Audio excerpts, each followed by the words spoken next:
Olá, 11 horas e 30 minutos pelo horário de Brasília desta sexta-feira, dia 4 de agosto de 2023. Este é o Jornal do Empreendedor, segunda edição. Seja muito bem-vindo. Eu sou Sebastião Garcia e convido você para acompanhar comigo a partir de agora as principais notícias do dia. Participação de micro e pequenas empresas em compras públicas cresceu mais de 90% nos últimos 3 anos, resultado do marco legal da internet e da nova lei de licitações. No Dia Internacional da Cerveja, uma reportagem sobre a bebida. Em um ano, o Brasil registrou 180 novas marcas. E ainda encerram neste domingo as inscrições para o programa Professor Empreendedor. Fique com a gente e saiba como acadêmicos podem transformar pesquisas em negócios. Tudo isso você confere agora no Jornal do Empreendedor, segunda edição.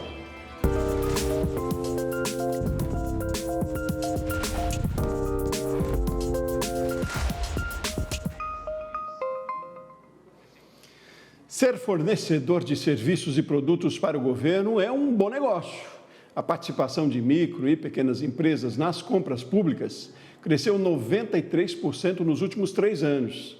E os principais motivadores foram o marco legal da internet e a nova lei de licitações. E esse mercado foi um dos temas abordados no evento Transformar Juntos, promovido pelo Sebrae, que está sendo realizado em Brasília. E o repórter André Lage está acompanhando. O Leandro Pinheiro, secretário de Fazenda do município de Silva Jardim, no estado do Rio de Janeiro, foi um dos palestrantes do segundo dia do evento Transformar Juntos, promovido pelo Sebrae. No palco principal, ele participou do painel de transformação digital e uma cidade inovadora. O agente público falou sobre o chatbot criado pela prefeitura para auxiliar os moradores da região que querem entrar para o mundo dos negócios. Em parceria com o Sebrae, a gente criou uma ferramenta totalmente orientativa para os empreendedores. Através dessa ferramenta, o empreendedor ele consegue buscar todas as informações sobre como abrir o seu negócio, sobre como adequar o seu negócio às regras de vigilância sanitária, às regras de postura. Além disso, a gente também orienta o MEI em como se formalizar, em como manter as suas obrigações em dia, fazer as suas declarações anuais do DAS-MEIs. Também, para esses empreendedores, estamos levando eles a buscar cliente. E aí, qual o melhor cliente que o poder público, Batizada de Silvia, a inteligência artificial, que funciona por meio de um aplicativo de mensagem, também fornece uma série de indicações de como os empreendedores locais podem vender para o setor público. Basta clicar no número indicado para saber informações sobre como fornecer para a prefeitura, orientações de como se preparar para editais, entre outras explicações. Por que não trazer, através de uma ferramenta totalmente digital, esses empreendedores para dentro do poder público, trazer esses empreendedores para participar diretamente das compras públicas do município. E aí é trabalhar o desenvolvimento da cidade, gerando renda, gerando empregos e oportunidades dentro da nossa cidade para esses empreendedores. O tema Como levar inovações para o seu município foi outro painel apresentado no palco principal. Autoridades, gestores públicos e agentes de desenvolvimento debateram, entre outros assuntos, as vantagens de contratar startups e investir em inovação. O prefeito de Curvelo, em Minas Gerais, foi um dos participantes. É uma nova oportunidade. Curvelo ainda não contratou, mas com a nova lei de licitações e com o marco legal das startups, abriu-se um novo mundo para os gestores explorarem. A gente sabe das dificuldades da inovação, é difícil fazer a diferença, mas com as novas leis permite arriscar, permite ter o diálogo competitivo, que é você colocar o problema para a startup e ela te trazer a solução. Assim, eu tenho certeza, com a nova legislação, com o Sebrae e a Frente Nacional dos Prefeitos unidos, nós vamos criar aí cases que vão poder ser replicados pelo todo o Brasil, mudando o cenário da inovação no setor público. Durante a programação desta quinta-feira, a atuação dos agentes de turismo do Sebrae foi apresentado no palco plural. Outros temas considerados prioritários no desenvolvimento nacional sustentável foram debatidos em salas paralelas. É usar a inovação, é pensar no cidadão e pensar principalmente no problema, porque eu quero resolver o problema, eu não quero ter uma solução, que é ótima, eu tenho que pensar como o mais fácil, o mais barato possível para atender os anseios do povo. Essa semana, o Comitê de Política Monetária promoveu o primeiro corte na taxa básica de juros no país em 3 anos. E a Selic passou a ser de 13,25%. Com juros mais baixos, a tendência é que o crédito fique mais barato, incentivando a produção, o consumo e estimulando a atividade econômica. Agora, como o dono de negócio pode se beneficiar desse cenário? Sobre esse assunto que eu converso agora com Giovanni Bevilacqua, coordenador de acesso a crédito e investimentos do Sebrae. Giovanni, bom dia, tudo bem? Bom dia, Sebastião, bom dia a todos. Que leitura a gente pode fazer dessa queda na taxa dos juros aí para os negócios, dos pequenos negócios? É importante, primeiro, a sinalização que o Banco Central, né, o Copom, deu exatamente de uma trajetória de queda dessa taxa de juros aí pelas próximas reuniões, né? Hoje a taxa de juros em 13,25, né, depois dessa queda, ainda ela é muito elevada, né? E isso a gente está falando somente da taxa Selic, né, que é a taxa básica da economia. Para os pequenos negócios, né, efetivamente, a taxa de juros média de operações de crédito ela é muito mais elevada, em torno de 35% ou 36% ao ano. Tá? Então, ainda é um caminho ainda muito longo ainda para a gente ter para os pequenos negócios uma taxa de juros, né, mais baixa. Então, o importante, né, na minha leitura, é que agora, né, a gente está entrando numa trajetória, né, decrescente da Selic e, consequentemente, das taxas de juros na ponta para os empresários e, assim, isso contribui, então, para um fluxo maior de crédito, né, na economia brasileira aí pelos próximos anos. Sinalização boa, mas não positiva ou não suficiente, eu diria, neste momento, então, né? Não, ainda não. A taxa ainda é muito elevada, né? Então, o corte, né, de 50 pontos base, né, então, né, de 3,75 para 13,25, ainda torna uma taxa de juros básica muito elevada, né? E isso, na ponta, né, a taxa vai ficar em torno, na média, em torno do que hoje estava em torno de 35% ao ano, para cair um pouquinho. Então, mas ainda assim, muito elevado. Giovanni, o quanto é importante, vamos ressaltar aqui, o acesso ao crédito com taxas mais interessantes para investimentos também, para que os pequenos negócios se desenvolvam, né? A gente está nessa trajetória e que bom, mas vamos ressaltar o quanto isso faz diferença para o dia a dia dos negócios. Sim, isso é fundamental, né? Você ter um país ter, né, um sistema financeiro com um crédito mais fluido, principalmente para um crédito produtivo, né, justamente para as empresas, né, para que elas possam fazer investimentos, né, justamente para poder propiciar o crescimento de produção de bens e serviços, que no final das contas isso vai desembocar, né, no maior bem-estar, né, da sociedade como um todo. Né? Então, o crédito é fundamental, né, justamente para que os empresários eles possam, então, viabilizar os seus planos de investimentos, né, e poder atender, então, o consumo, seja de bens ou de serviços, né, que são demandados pela população. Pois é, e tem reflexo, inclusive, importantíssimo, na geração de emprego também, né, Giovanni? Sem dúvida, sem dúvida. Os reflexos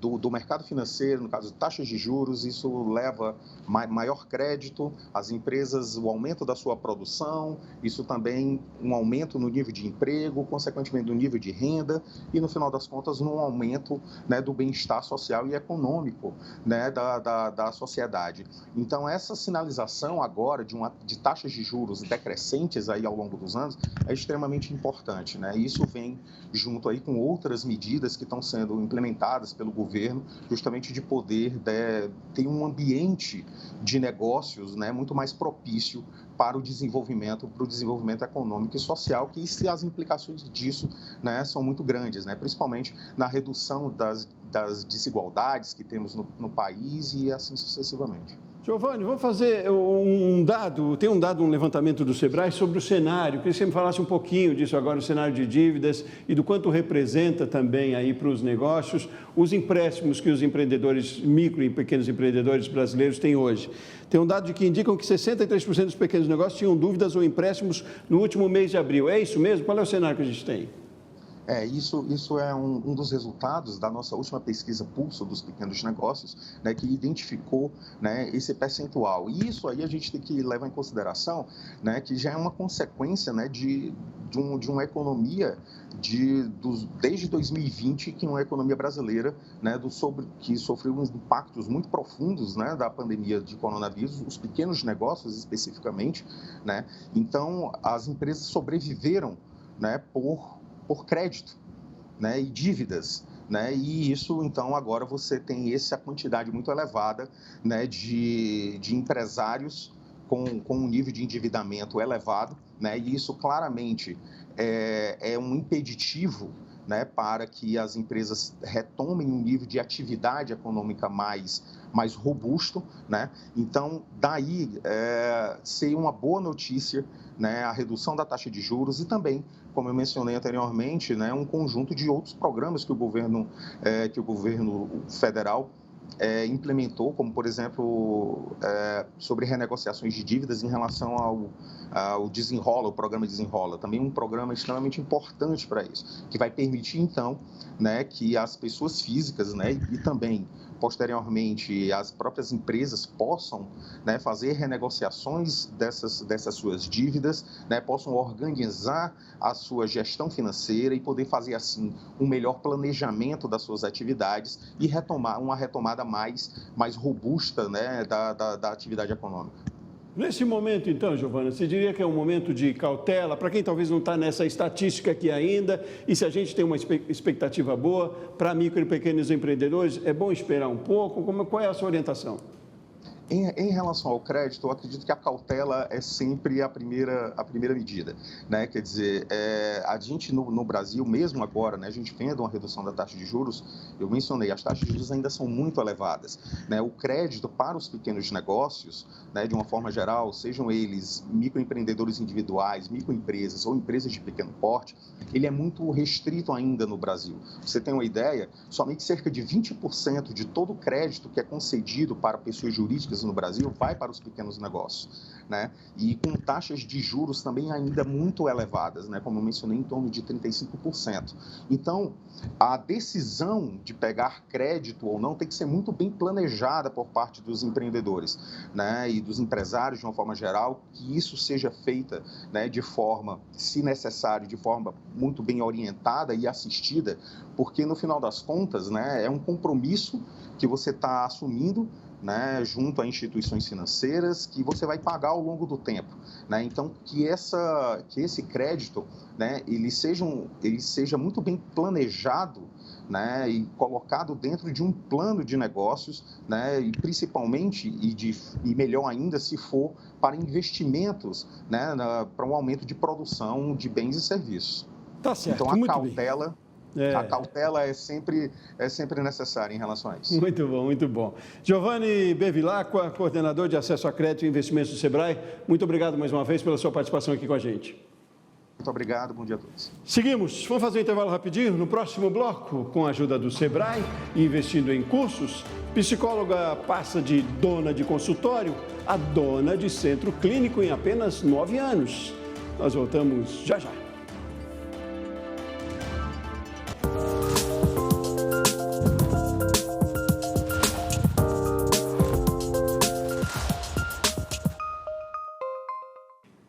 Horas e 47 minutos, agora pelo horário de Brasília, estamos de volta e ao vivo com o Jornal do Empreendedor, segunda edição.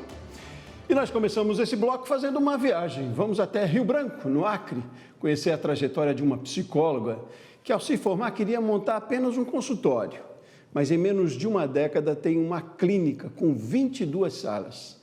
A reportagem é de Márcio Fontenelle. Quando se formou em psicologia, em 2014, a Celeste já sabia que queria ser muito mais que uma profissional reconhecida. Queria empreender no seu próprio espaço, com atendimento especializado. O que ela não esperava era conhecer uma mãe que faria toda a diferença no desenvolvimento do negócio. Essa ideia, ela surgiu a partir do momento em que eu atendi uma mãe que me procurou, isso em 2018 para 2019, com o diagnóstico de autismo. Então, aqui em Rio Branco ainda era algo muito novo e eu não tinha essa especialidade, né? Então, essa mãe me procurou dizendo que eu saberia resolver o problema dela. Mas, infelizmente, o autismo era uma área que eu não tinha nenhum conhecimento e também tinha muito receio. Mas aquela mãe me tocou porque ela estava com 2 crianças pequenas, né, com 2 anos, que não tinha para onde ir, eu não tinha para quem encaminhar.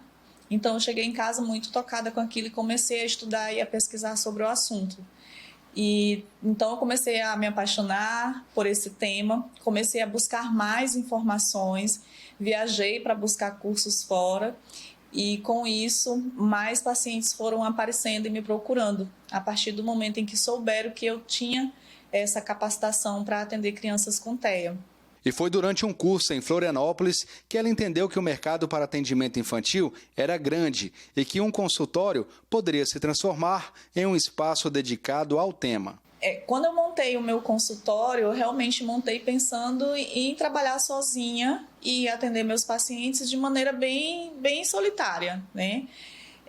Mas durante o curso, né, na viagem que eu fiz para Florianópolis, o ministrante do curso falou para a gente não reter conhecimento, né? Que aquilo poderia ajudar muito mais famílias, né? Então ele foi mostrando para a gente o quanto o autismo era adoecedor para as famílias. Então ele sugeriu que a gente capacitasse mais profissionais. Então quando eu cheguei querendo isso, desejando isso. Por que não? Então eu chamei uma colega psicóloga para compor a equipe e depois a notícia foi se espalhando que a gente estava se tornando pioneira no modelo Denver aqui em Rio Branco. E então foi surgindo a necessidade de contratar mais pessoas. Então mais parceiros foram surgindo. Então eu saí de um consultório para 2 e no meio da pandemia a gente achava que tudo ia se acabar e a gente manteve os atendimentos no online, capacitando os pais, os profissionais mantendo os seus empregos e no meio da pandemia a gente expandiu de 2 salas para 5 salas. São 35 profissionais, entre colaboradores e parceiros, que atendem em média 120 pacientes por mês, sendo a maioria crianças. O ticket médio é de R$ 150 e a Celeste conta com 22 salas. A Raquel é uma das credenciadas no projeto. A psicóloga encontrou no espaço um caminho para se desenvolver profissionalmente. Sempre quis trabalhar com criança, então quando a Celeste me deu a oportunidade, eu abracei e fui adquirindo experiência, porque aqui é uma clínica que ela, além de ser uma clínica que trabalha com autismo, ela dá muitos cursos para as profissionais, então é uma clínica que prepara o profissional para trabalhar com crianças e preparar com outro tipo também, adolescentes, adultos.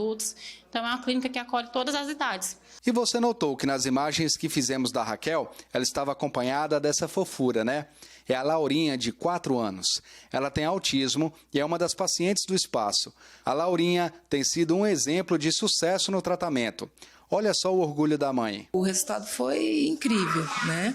Um desenvolvimento importante, desenvolvimento da fala, a comunicação como um todo, as questões do dia a dia também foram avançando e a gente viu com o tempo que as habilidades dela foram, né, crescendo, foram assim, se equiparando às crianças com um desenvolvimento típico. Então, a intervenção é bem importante. O sonho do empreendimento tem o apoio do Sebrae, que acompanha todo esse processo, mostrando os caminhos de um negócio bem estruturado e equilibrado financeiramente. Como empresária, eu me sentia muito solitária. Eu não tinha outras pessoas para compartilhar as minhas angústias.